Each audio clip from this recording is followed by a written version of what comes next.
Dan, thank you for being with us. I really appreciate it. And My pleasure. Great to see you, Nathan. great to see you. So we're going to have a conversation today about thought leadership, the state of being a thought leader today, how it's changed, how it's evolving, what are some tips and tactics. But maybe before we do that, Dan, if you could just share briefly a little bit about your background, who you are, how you got into this business, and then we'll dive right in. Sure. Well, I started my career as a newspaper reporter in my hometown of Hartford, Connecticut. I worked for the Hartford Current. I ended up catching the political bug, and I moved to Washington and ended up working for my home state Senator Joe Lieberman, first as a speechwriter, then as a communications director and strategist. Worked on both his vice presidential and presidential campaigns. Then ended up moving to New York and started my own communications consulting practice. Not too dissimilar from the kind of clients that Miller works with, but as a solopreneur, mostly just doing message strategy. And I work with a lot of organizations that were launching either a new organization or a new policy-driven advocacy campaign. And while I was doing that, my friends in PR and politics who knew me as a writer would occasionally come to me in a panic and say, we have to write a speech or write an op-ed, and they were asking me to help them. And I really didn't really have the time at that point. So as a favor, I would just connect them to my freelance writer friends. I'd like being a connector. It took 10 minutes, 10 minutes out of my day, no big deal. Kept happening though, and after the 20th time, it kind of dawned on me, there's a business opportunity here. There's all this demand for high-level writing support and all these amazing freelancers out there. But what was missing in the marketplace was a really efficient, effective mechanism to help demand find supply.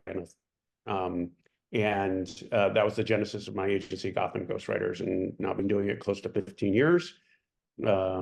And we have a network of more than 4,000 writers, editors, editorial consultants. We've brokered close to 1,000 collaborations between books and other kinds of thought leadership and business content. And it's really given us kind of a front row seat to the evolution of both the editorial and publishing worlds, but also on the demand side of what authors and thought leaders are looking for to help project their expertise out there. And I'll just say, Dan is our trusted source for all things ghostwriters, and it is really incredible the network you've built. And I think you're really like your pulse on this in such a profound way. So excited to dive in. I think that the word thought leader gets thrown around so much.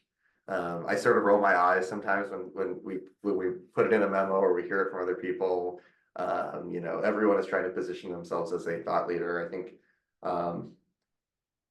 it's overused in some ways. So I just want to maybe start by asking you, Dan, and maybe I'll weigh into what do you think it means to be a thought leader?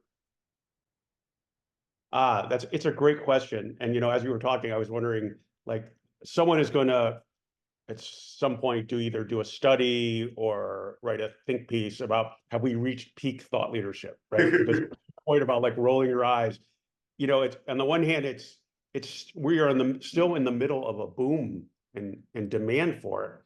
At the same time, it has become almost a cliche, and so many people aspire to be a thought leader that in certain respects it kind of almost devalued the term. And that's why I think to answer your question is there's what people think it means, and then there's what it to do it in a meaningful way that actually benefits you. And to me, being a thought leader is someone who has real authority, not just expertise, but authority, that when they speak, that it becomes very quickly apparent that they are an expert in their field.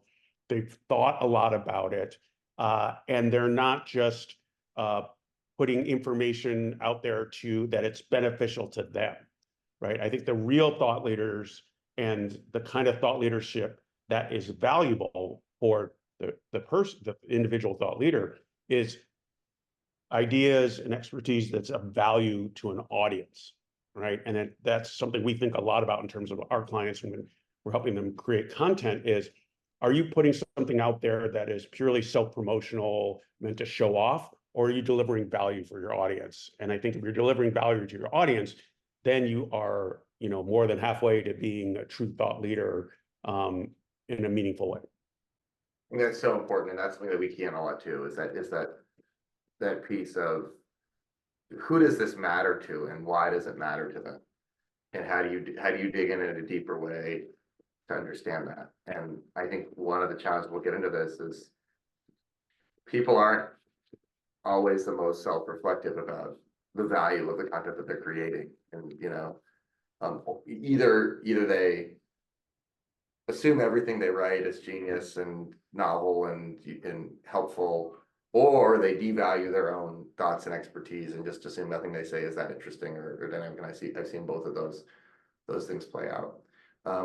Maybe I want to kind of ask that same question in sort of a different way and share some thoughts too. I see a fundamental difference between kind of what we would, I guess the term of art now in our business is like content marketing and thought leadership, right? Content marketing is kind of just sort of filling up the pages of the internet with, material either for purposes of search engine optimization or to create some sort of, for different reasons, you might just want to have a lot of content out around, your executive team or your product or whatever. And thought leadership, I think, is really different. And how do you kind of create a true thought leadership campaign? What are some of the elements that you see when you're thinking about building these for clients or advising them on the right, ghostwriter to hire to exercise true thought leadership? Well, I think the fundamental first step is to answer the question why, right? I think too often people rush to the what and then start spewing out content because, there's pressure on them to demonstrate thought leadership, to be considered a thought leader, and they're skipping that really essential first step to say, why do you want to be a thought leader? What do you hope to gain from it? And then thinking strategically about, okay, this is what I want to accomplish, and then what are the channels that I want to use? What are the ideas I want to put out there? What are the forums and formats that will most be helpful to me in projecting my voice out there? And so what we typically recommend is that before you ever write anything or publish anything is to have a plan and go through and ask those really fundamental questions, starting with the why, before you start trying to build an audience.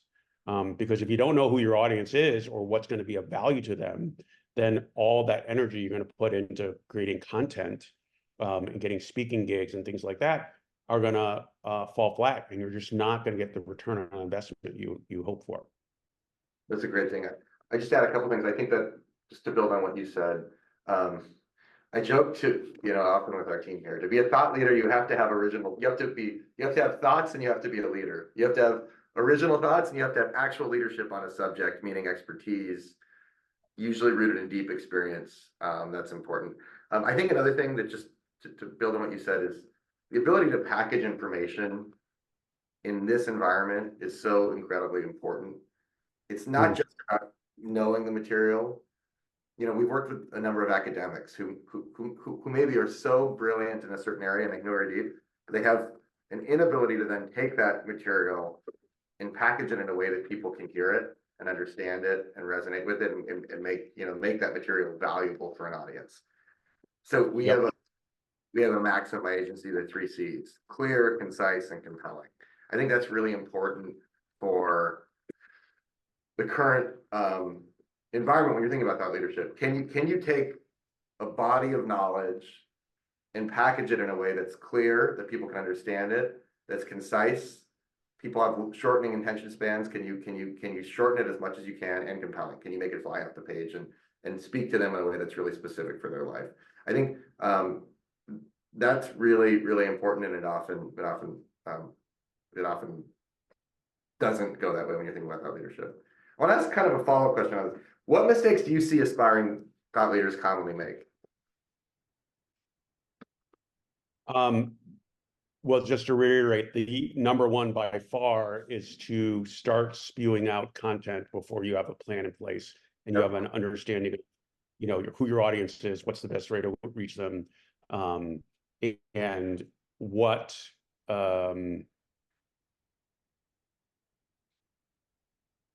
topics and arguments you should be really focusing on.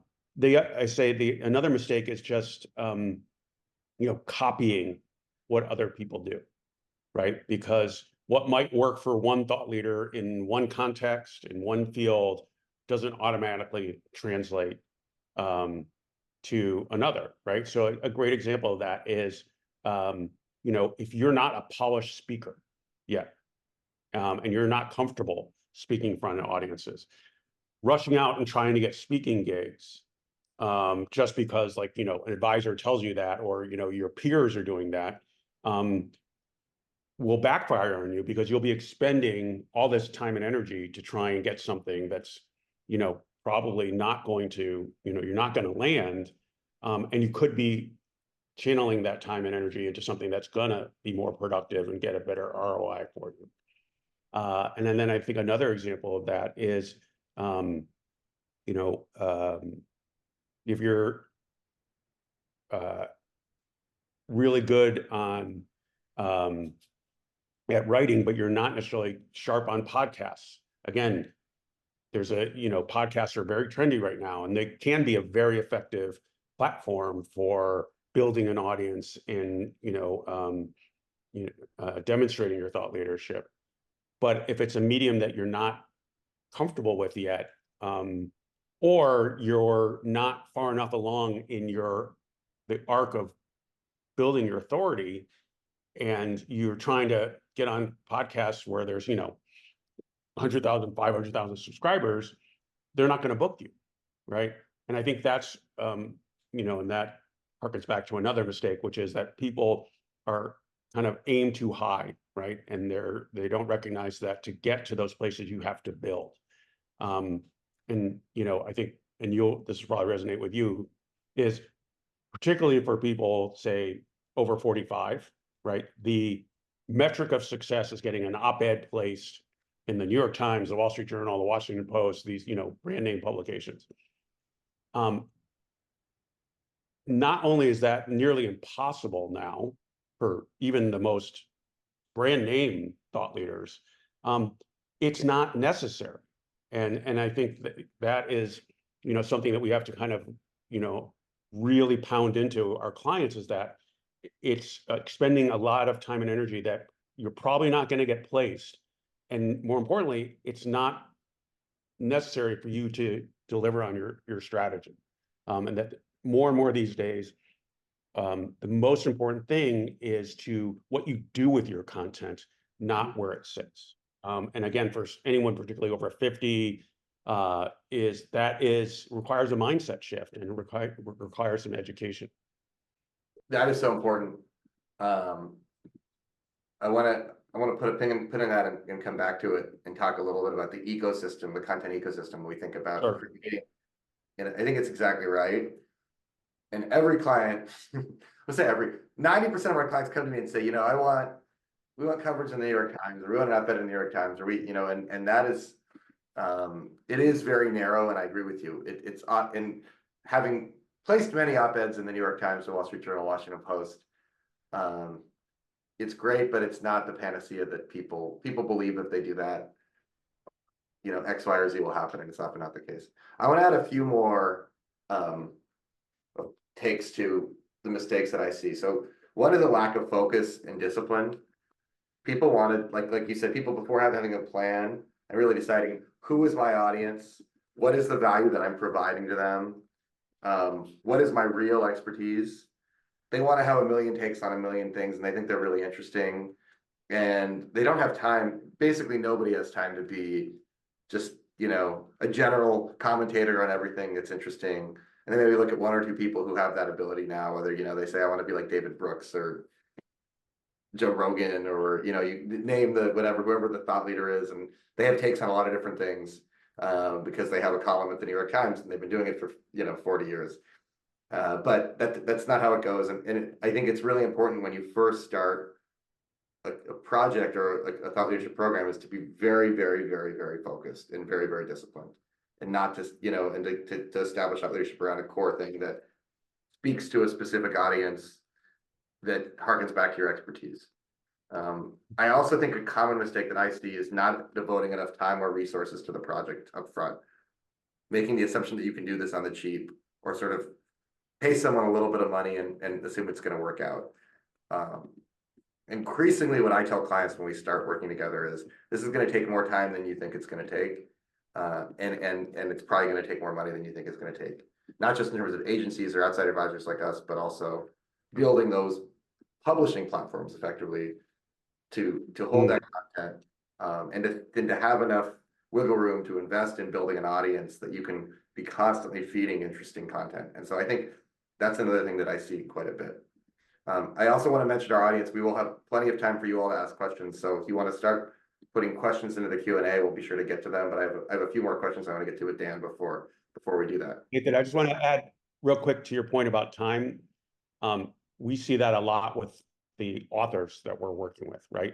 There is unfortunately this presumption that like I'm hiring a collaborator or a ghostwriter, and therefore I'm basically, subcontracting out not just the writing, but the thinking to someone else, right? Like here's my 10,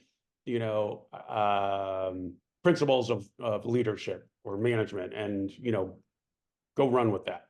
Yeah. And even when you're working with a ghostwriter or collaborator, producing a book requires a lot of time and commitment on the part of the author. And that's something we have to really educate and not take for granted the beginning of the process to sort of say,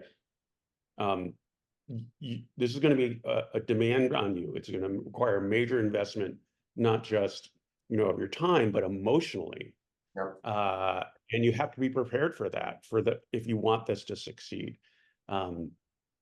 So I very much agree that, that time commitment has to be part of it. It's like there is no magic bullet. There is no fast track to becoming a thought leader. It requires work, even if you're hiring the most skilled partners out there. I totally agree. The corollary to that, and before we go on, I want to ask you about books and I want to ask you about some other things. Not having someone in your corner who could be a mirror. This is like a real danger I see often with people who either hire ghosts or who are looking for thought leadership program. If the executive sort of, and there are some people who are self-reflective and don't need that external, but a common dynamic that I see that's really challenging is when the principal sort of there's a delta between reality and their perspective, or their Yes. get critical feedback. And so you get into a feedback loop that's just, it never is going to work. And that is something that I think is always true about everything in life, but it's particularly true about comms, which is, as you said, when you said, this is personal, emotional work, it can get very emotional. And someone will say, well, that was brilliant. Why didn't the New York Times want to run it? And you need to be able to have the space and people around you to be able to hear feedback and adjust accordingly. I think that's really important. Okay, Yeah. One of my favorite quotes in the world I want to read because I just think it's so funny, and then I want to get Dan's take on it. Christopher Hitchens said, everybody has a book in them, but in most cases, that's where it should stay. I'm sure you've heard that before. So, one of your great expertise is hiring ghostwriters or kind of co-writers on books. We've referred that out to Dan before, and I can't just speak highly enough of his approach to this and his amazing network of writers. And you've built a really incredible model for how you do this. So but I want to ask the Hitchens question, why should someone write a book? And what people should let that book stay inside them versus let it come out?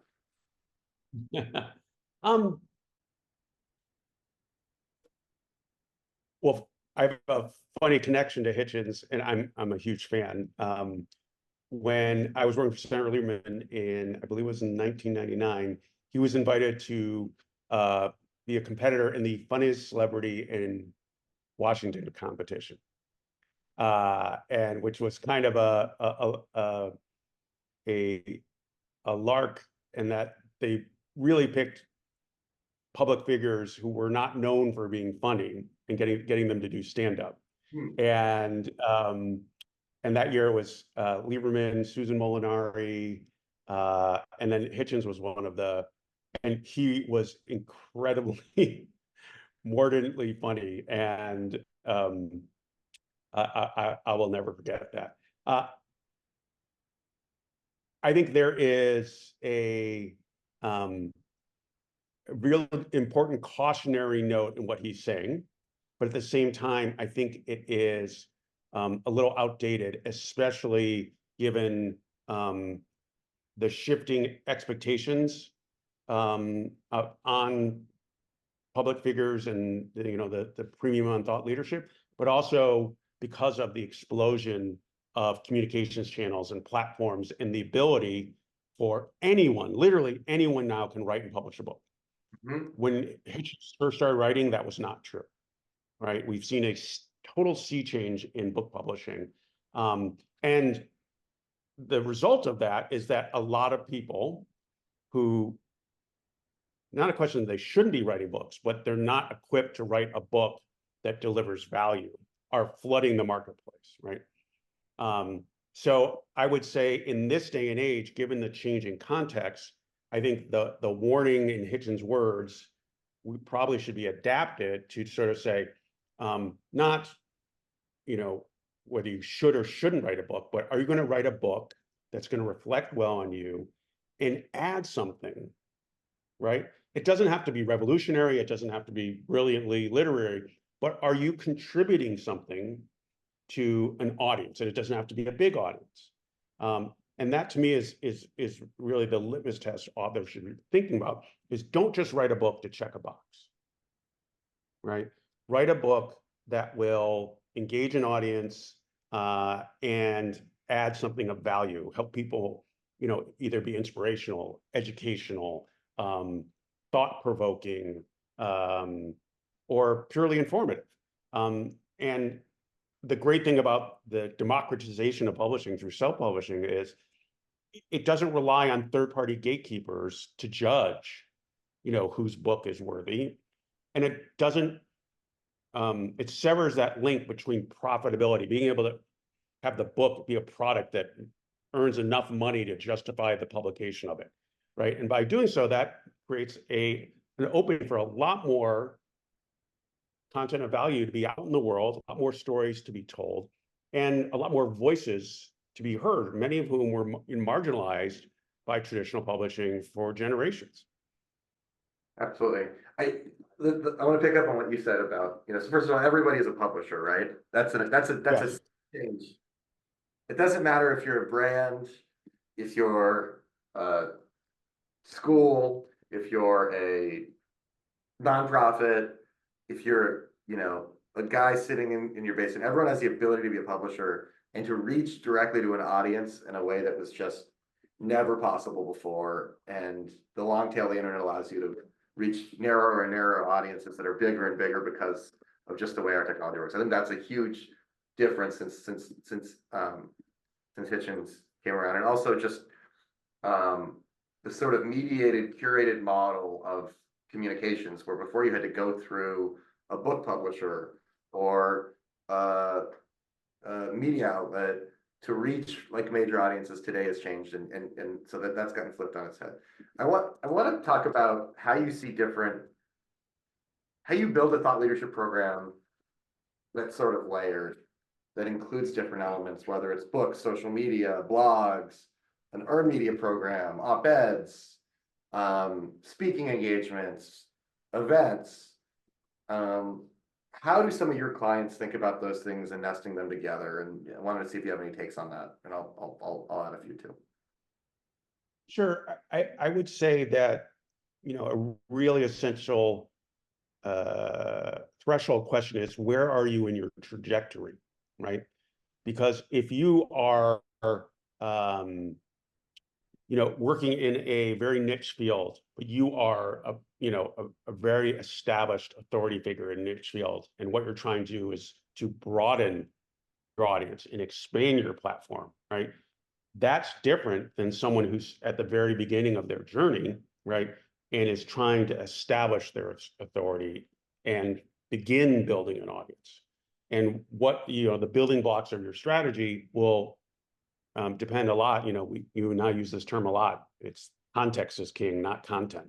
Yeah. And understanding your context and where you fit into, like you said, using that term, the larger ecosystem, that will really should inform, like, not just, what you're saying and who your audience is, but more importantly, how to reach them and how to, and so for, I think a concrete example of that is, thinking about speaking engagements. Well, if no one knows who you are, right, you're not going to have access to real meaningful speaking engagements. It's something you have to build to. And then same to go back to the point I made before about, their podcasts, right? Podcasts, especially, once you cross a certain audience threshold, they're looking for guests who are established authorities, right? And have enough of a following that they're going to bring some of their audience with them to that episode, right? To help kind of drive, clicks or I guess in this case, we say ears and rather than eyeballs. Yeah. So I think that is kind of a critical starting point in kind of constructing a thought leadership plan or strategy, is knowing where you are in your journey. I think it's totally right. I think people spend too much time looking for those kind of core positioning assets, like getting a big media piece or getting an op-ed place in the New York Times or getting a publishing deal, and not enough time thinking about how do I build an audience that's sticky and engaged and is coming back for more. The power in today's market of being a Peter Attia or a Jordan Peterson or a Joe Rogan or a Barry Weiss or a Matt Iglesias I mean, I guess I'm giving all like kind of like, or people who have been able to build a core platform and audience that goes to them. It's so valuable for all the other positioning stuff too, right? You get speaking engagements, you get earned media when you're able to establish that you have an audience that cares about you. And I think there is a formula for doing what they're doing. It's social content that's short and snackable and powerful that leads you into a bigger ecosystem of longer form content that people want to read, and that they're willing to pay for. And it's, online and offline events and thinking about how all these things cross-pollinate and work together. People see you on the TV show and then they come back to your channel and they say, oh, well, there's a lot of stuff here that's interesting for me. If you haven't built that, those earned media opportunities are going to be much less valuable. Those speaking engagements are going to be much less valuable. And they don't have to be, like you said, the marquee opportunities. It can be, if you're speaking at the trade show and people come back to your channel and there's not valuable content for them to see, that is also a missed opportunity. So I think it's also about, you think about in marketing, the funnel, and if you go to the top of the funnel and you're getting people to see what you're doing, but as they go down that funnel, there's not more interesting content for them to engage with. They're not going to stay in. There's not going to be a stickiness, and you're going to have to continue to broaden out to have people reach you. So I think that's something that you want to think about a lot. Okay, I want to switch now. We have a couple questions from our audience. Feel free to ask more questions of Dan and I. Okay, first from Carol, what should thought leaders do with their content? If it's about what you do more than whether it's on Forbes versus Medium versus LinkedIn versus your blog. I'll address that to you, Dan. What do you think that people should do with their content? How should they think about taking it and putting it out into the world? Well, again, I think it's a really good question. And I think the answer, again, depends on the context and where you are in your trajectory. I would think the earlier you are in the process, right, the key mantra is the serenity prayer, right? Worry about things you can control. Right? Because your ability to persuade other people to publish your content, to be on their real estate is limited, right? So, and I think, and again, this is something that we um, try to educate our clients very early on, is that there are really valuable channels, starting with LinkedIn, right? And it's, not an accident that LinkedIn is now flooded with people posting thought leadership content, because it has two key ingredients, right? It's real estate you can control, right? You don't have to get a gatekeeper's blessing, and there's lots of people on the platform that you want to reach.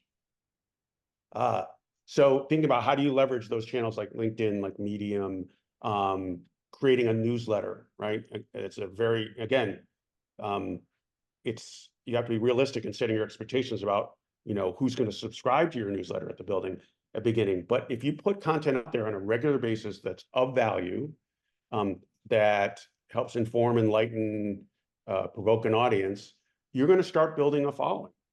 And then that can translate into other things. But, what we're hearing a lot more and more from experts on social media, and, personal brand building is there's been this transition away from living on someone else's real estate, right? And putting your content on your own channels so that you can capture those email addresses. You can have a more direct relationship with your audience. And I think that really also applies to thought leadership. Absolutely. I think that's a good answer.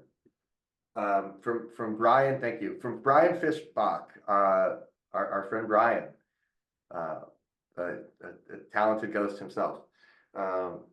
Many people out there endow themselves as thought leaders or experts, often claiming to be the world's, quote, #1 in their field. What steps do you take to vet these individuals before partnering with them? How do you advise consumers and PR firms to differentiate genuine thought leaders from those who are self-proclaimed? I think it's so important. There's so much garbage in the market. Every day on LinkedIn, I get 30 or 40 messages from people claiming to be the #1, whatever it is, lead gen, Right. talent sourcing agency, web developer. And I do think when you oversell or you speak in a way that's inauthentic, it's deadly. Like, I can read one email, if the first sentence is off, I'm not going to read anything else. And I'm going to be like, this is another garbage, and the same thing is true with content. I mean, on LinkedIn also, you see a lot of people who are doing these sort of personal kind of thought leadership LinkedIn campaigns. And they also are, there's a lot of garbage there, and overselling, and, failing to ask some of those core questions about why does the audience care and how is this valuable to them. So I think it's a big problem. I think being really honest with clients about what's good and what's not, even when it's uncomfortable, is something that we do a lot. And there are some people who, we have a phrase at Miller Inc. We only want happy clients. Meaning, if someone's coming to me and saying, I want to be in the New York Times every month with an op-ed, and I know that that's never going to happen, I'm not going to take their money, because it's a recipe for disappointment and unhappiness. But Dan, I guess, how would you answer that question? No, I would echo just what you said, that it's all about realistic expectations. If a client's coming to us, and even after we have a tough love conversation about what's realistic and what they need to do to be successful, if they continue to kind of cling to this notion that, that their platform is much bigger than it really is, or that the measure of success is an op-ed in the New York Times, or getting a TED Talk invitation, we will politely decline to work with those people, because it's they're going to be unhappy from the beginning. There's going to be no satisfying them, because they have delusions of grandeur. However, there definitely are those clients who come in with unrealistic expectations, but then after having a chance to engage with them and tell them, I feel very strongly that the best way we can help people succeed and be a good partner is to be very honest with them from the beginning. And if they don't want to hear that, then again, that's that's a not just a red flag, that's a delete uh, button. And but there have definitely been clients where, like, after having, some quality engagement and educating them, they were like, okay, I get it, and I'm willing to put in that work. Um, I guess the other red flag would be that just like we said before, they don't want to put in the work, and they sort of have this assumption that whether it's our agency or other people they're relying on or partnering with are going to make them the thought leader, right? And again, if that's their starting point, and then that's not a recipe for success, and it's going to be a bad relationship. Yeah, but if sometimes you get a client that is really addicted to attention in some way, and they Yeah, see sort of the block between them getting attention and success, and it's a very unhealthy dynamic. It's like somebody who wants that fix, and if and the, our job as strategists and ring is to help make them the very best version of themselves and help access opportunities they might not be able to access otherwise. They wouldn't be able to access otherwise, but also, we are mortals, and there are sometimes limits to what you can do, and I think that's really yeah. important. I just want to go back real quick, Nathan, to Brian's question, because I think it's really important. Uh, the number one maxim you learn as a writer is show, don't tell. Yep. And I think that applies every bit as much to, the projection of thought leadership. And, if someone's saying number one, right, they're telling you, they're not showing you, right? That's a dead giveaway, right? That they don't have the goods, Mhm. and the real credentials. And so, we'll tell clients, and I'll tell anyone I'm giving advice to, that to show your expertise, to show the value you can deliver to your audiences. And then as you grow and your credentials build, then you're in a position to use, uh, objective credentials that are not you bragging, that help validate you as a thought leader, right? Author of, you don't even need best-selling, author of a book, um, you know, te- you know, 4-time TEDx speaker. There's different things that you can put out there that will, show your credibility without you having to, you know, claim it um, on your own. I couldn't agree more. It's so, so important. Okay, I'm looking at the time. I think we have time for one more question here.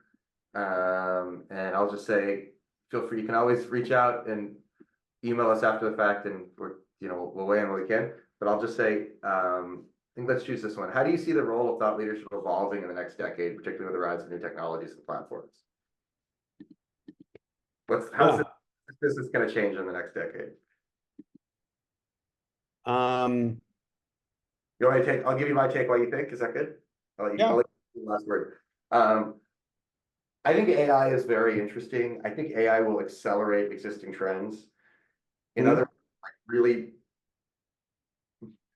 bad content that's created by junior people or SEO firms or whatever, that's going to be created by computers, and it'll be better than it is now.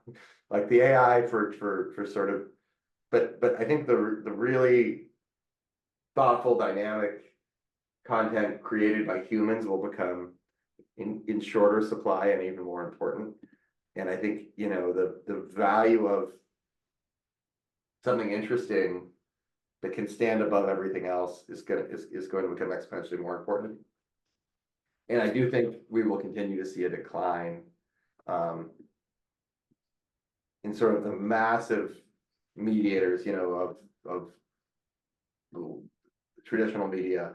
I think we'll see the continued rise of other alternative ways of getting to a very specific niche audience. And I think we'll continue to see more and more fracturing and polarization within the media environment that I think will be very interesting and create opportunities to.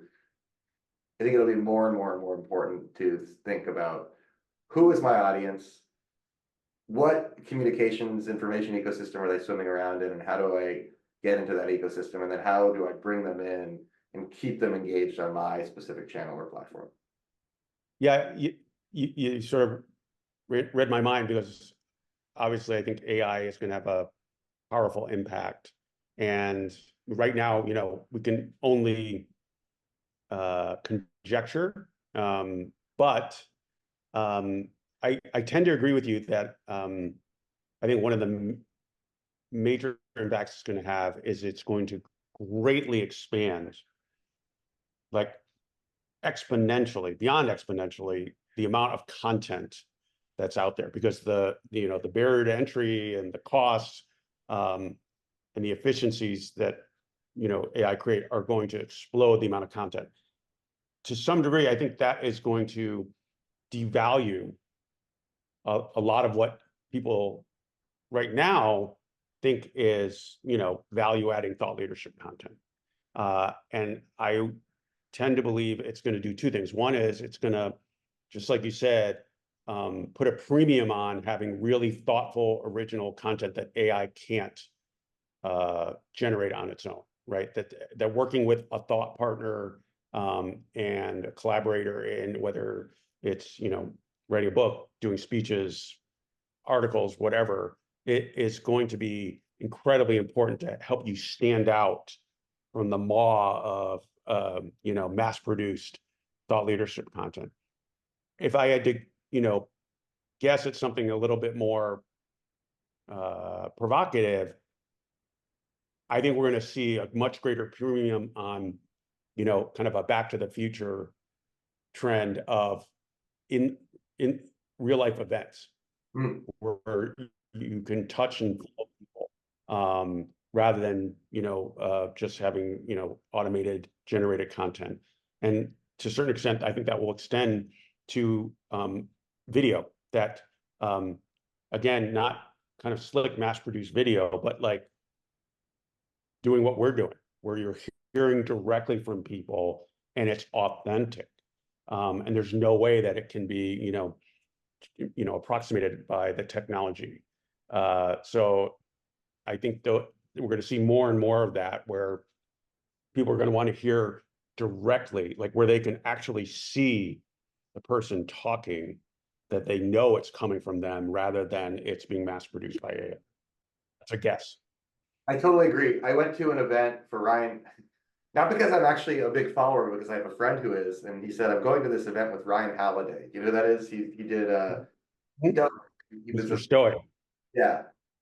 There was like 3,000 people at this event in LA to come talk about books and ideas. And it wasn't like, it was a very diverse, interesting crowd from, across socioeconomic levels and racial and, diverse, and, but, and, from all different parts of the city. And I found that so interesting, that what it showed me is that people are really hungry for ideas, that they want to think about. It almost had a religious quality to it, this event. Mm. They want to be engaged in ideas, and they want to get together in some way, and they are interested in. And this event there was a 3,000 seat theater that was filled up, I think, just from his social media channels. It shows you the power of somebody who puts pen to paper and then understands how to speak directly to an audience, and so I think we're going to see more and more of that. I totally agree with you. And I think that in some ways is interesting, and I think that's good for people in the country to have more in-person engagement like that around ideas, and not just the 20-second clip on your phone that you're scrolling through. I think that I think Dan, if people want to get a hold of you, what's the best way to do that? You're based in New York, and Based in New York, you can reach us through our website, gothamghostwriters.com, or feel free to email me, dan@gothamghostwriters.com. And I'm a big believer in if is there a way I can help someone in 15 minutes, especially if they have questions that are relevant to my expertise or the work that Gotham Ghostwriters do. I don't mind at all trying to do that, because I have a feeling in the end it pays off. So you know, I do lots of free consultations with people. You know, in certain ways I can help solve their problem just in the conversation. And it's quite possible that they'll come back to us at some point and they'll sort of say, I really need help on the editorial side, and we're in a position to help them as a client. That's fantastic. I can't recommend Dan enough, and we've worked together on a number of things. So with that, I want to thank you for joining us, and thank you all. We'll have another webinar very soon.